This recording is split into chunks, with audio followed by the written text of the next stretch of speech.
it is, in fact, for me, the biggest percentage of young people, because I've dealt with them and have crossed the line of being youth to now 36 years. Makerelians call them the Chigati team. And I honestly, I used to blame it to them. I nowadays gave up on them. The greed has dug deep into their bone marrows. That even when you're talking to them, you see they call it wasi-wasi. They are there. I mean, you can't ascertain what they're about to do, but in mind, even when you invite them on something that is useful to them, to their lives, the first question is nomads, their transport refund. Not which ideas are you getting from such a conference. So you are very right, as day follows night. And they, young people, are copying the same behavior from their seniors. Because for sure, if you have Betty Kamia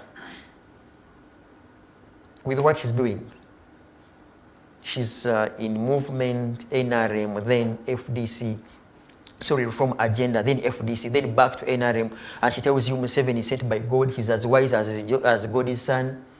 Yeah? She's so light. You get? Not her alone. I mean, I can mention so many names.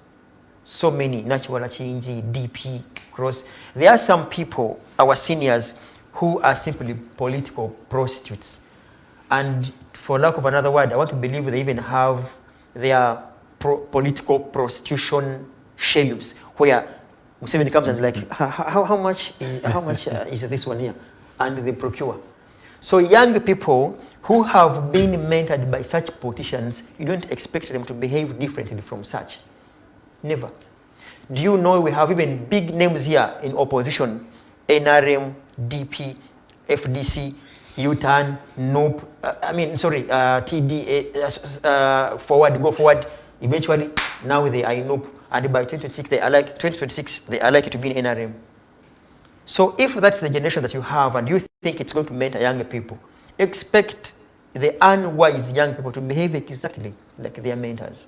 You see, Tiff and our viewers, what should be understood best is that the people, in my view, this is my opinion, the people that all these opposition or even these politicians try to convince to support them seem not to understand what indeed power means.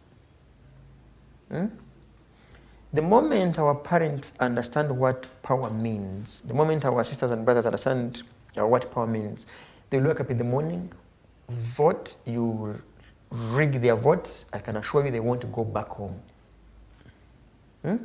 They will claim their victory. They will ensure, because you see, because Museveni and the Kiliki knew what power was, that's why these guys left universities, left their families, went to fight for that power.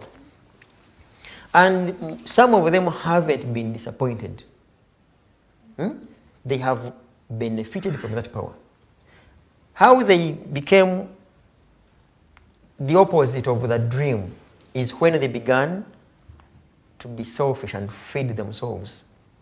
But if they had used the same power as they had pledged to the citizens, this country wouldn't be as is.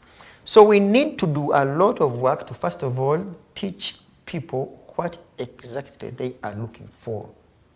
The same article goes ahead to say, this will, however, work only when we are in the movement system. Which movement system ceased to exist in 2005? So meaning no citizen has a right to recall the members of parliament. But those parliamentarians, even when we are in opposition, and I mean, even when we are in a multi-party democracy, no one single individual in that house.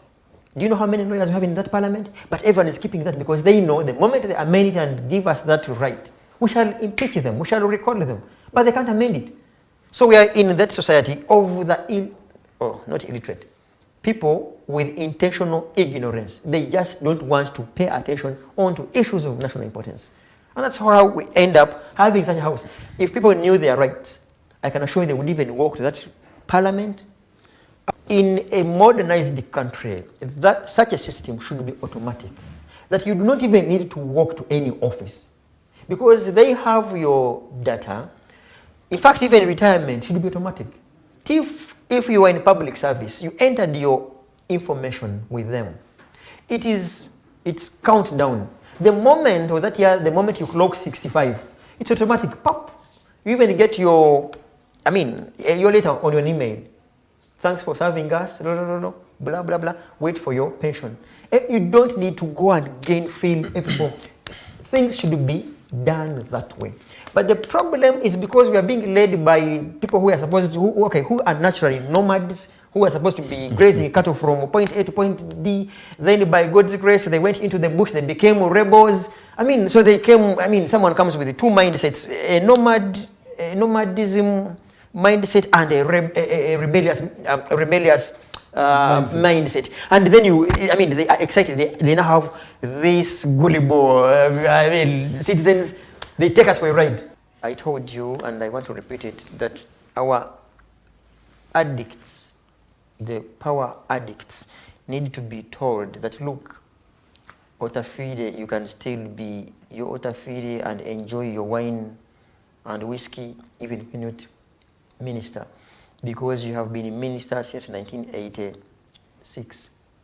And you say, Kutesa, you can still be in Zimbabwe. And then look after look after you. In fact, even the Bazu can look after you. We can still tell the senior addict that, because you see, this senior addict said he earns 3 million.